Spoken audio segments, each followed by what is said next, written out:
इंदोरीकर महाराजांच्या मुलीचं गेल्या आठवड्यात लग्न झालं। मुलगी ज्ञानेश्वरीच्या साखरपुड्याच्या कार्यक्रमाची जशी चर्चा झाली तशीच तिच्या लग्नाची ही राज्यभर चर्चा झाली। संगमनेरमध्ये तब्बल 100 एकरात झालेल्या या शाही लग्नाची चर्चा अजूनही होते। मुख्यमंत्री, उपमुख्यमंत्री आणि मंत्रिमंडळातील बहुतेक मंत्री, सेलिब्रिटी असे सगळेच या लग्नाला उपस्थित होते। लग्नाची एंट्री, डेकोरेशन, रुखवत, आतषबाजी, कानपिळा असे सगळेच इव्हेंट एक एक करून सोशल मीडियावर व्हायरल झाले। या लग्न सोहळ्यात तब्बल 1 ते 1.5 कोटीचा खर्च झाल्याच्या चर्चा आहेत। इंदोरीकर महाराजांचे लेक ज्ञानेश्वरीच्या लग्नाचं हे कवित्व अजूनही सुरूच आहे। या लग्नाबाबत जशा सकारात्मक बातम्या व्हायरल झाल्या तशाच काही नकारात्मक बातम्याही व्हायरल झाल्या। काहींनी तर लग्नात वराडींना जेवण पोटभर मिळालं नसल्याचंही सांगितलं। आता यातलं खरं किती आणि चर्चा किती हा भाग निराळा, पण एक मात्र खरं की लग्नात झालेला हा 1 ते 1.5 कोटींचा खर्च नेमका कुणी केला? हा खर्च आपल्या भक्तांनी केल्याचं महाराजांनी सांगितलं। शिवाय काही भक्तांची नावंही सांगितली। त्यामुळे साहजिकच आता ते भक्तही चर्चेत आलेत। इंदोरीकरांच्या मुलीच्या लग्नाची हीच दुसरी बाजू आपण समजून घेण्याचा प्रयत्न करूयात। नमस्कार, मी अजय आणि आपण पाहत आहात अहिल्यानगर लाईव्ह 24 नगरी घडामोडींचं परफेक्ट अनालिसिस। व्हिडिओच्या सुरुवातीलाच आम्ही एक गोष्ट स्पष्ट करतोय, इंदोरीकर महाराजांनी आपल्या मुलीचं जसं लग्न केलं त्यावर आम्हाला काहीच आक्षेप नाही। उलट आपल्या मुलीचं लग्न म्हटल्यावर एक बाप म्हणून कोणताही माणूस ते भव्य दिव्य करणारच। इंदोरीकर महाराजांचं दुसरं एक स्पष्टीकरण आम्हाला आवडलं। ते म्हणाले, ज्याच्यात हिंमत आहे तो हे करतो, फक्त कर्ज काढून असं काही करू नका। हेही आम्हाला मान्य आहे। त्यामुळे या शाही थाटाबाबत आम्हाला आक्षेप किंवा किंतु असण्याचं काहीच कारण नाही। उलट एक महाराज आपल्या मुलीला सासरी पाठवताना एवढा भव्य दिव्य सोहळा करतो हेही वाखाणण्याजोगं आहे।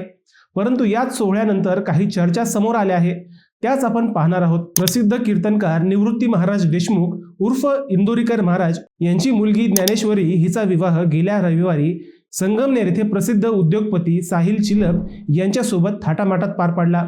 या शाही विवाह सोहळ्यासाठी मुख्यमंत्री देवेंद्र फडणवीस, उपमुख्यमंत्री एकनाथ शिंदे यांच्यासह अनेक मंत्री आणि राजकीय तसेच विविध क्षेत्रातील मान्यवरांनी हजेरी लावली। लग्नात VIP पासून गावातील सामान्यांपर्यंत हजारो वऱ्हाडी उपस्थित होते। विवाह सोहळ्यासाठी येणाऱ्या वऱ्हाडींची संख्या लक्षात घेता जेवणाची व्यवस्था अत्यंत नियोजनबद्ध आणि पारंपरिक पद्धतीने करण्यात आली होती। या शाही विवाह सोहळ्यासाठी अस्सल महाराष्ट्रीयन शाकाहारी पदार्थांची मेजवानी होती। मोती पाक बर्फी, मिक्स व्हेज, डाळ, भात, पुरी, मटकी असा साधा मेन्यू ठेवण्यात आला होता। मात्र काहींनी या सोहळ्यातही चुका काढल्याच।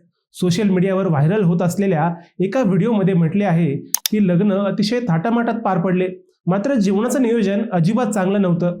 वाढप्यांचे नियोजन नव्हते, कुणाला फक्त डाळ भात भेटला तर कुणाला फक्त मटकी, तर काहींना चपाती तर काहींना पुरी मिळाली। जेवणाचे नियोजन पाहता काही लोक उपाशी निघून गेले किंवा कुणी हॉटेलमध्ये जेवण करणे पसंत केलं। VIPंच्या गर्दीत सामान्य वऱ्हाड्यांचे जेवणाचे हाल झाल्याचा हा व्हिडिओ सोशल मीडियावर व्हायरल झाला। अर्थात कोणतंही लग्न असलं तरी असं होतच, हे आपण मान्य करू। आता दुसरा महत्त्वाचा मुद्दा म्हणजे लग्नात झालेला खर्च। काही बातम्यांचा आधार घेतला तर लग्नाचा हा खर्च इंदोरीकर महाराजांच्या भक्तांनी केल्याचं सांगितलं गेलं। स्वतः महाराजांनी या प्रश्नाचं उत्तर दिलं। देणाऱ्यांनी श्रद्धेनं दिलं आहे, त्यामुळे ट्रोल करण्याचा कोणालाही अधिकार नाही, असे महाराजांनी एका प्रश्नाला उत्तर देताना स्पष्ट केलं। लग्नासाठी आपण कुठेही कर्ज किंवा लोन घेतलेलं नाही, हेही त्यांनी सांगून टाकलं।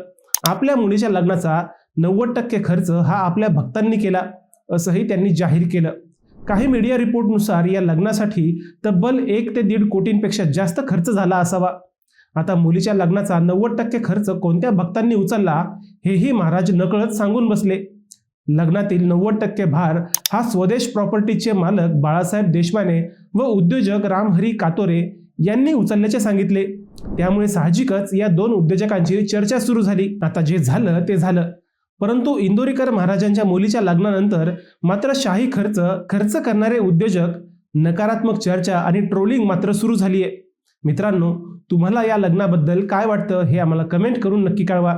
शिवाय व्हिडिओ आवडला असेल तर चॅनलला सबस्क्राईब करून व्हिडिओला लाईक करायला विसरू नका। पुन्हा भेटूयात नव्या विषयावर, तोपर्यंत सप्रेम नमस्कार।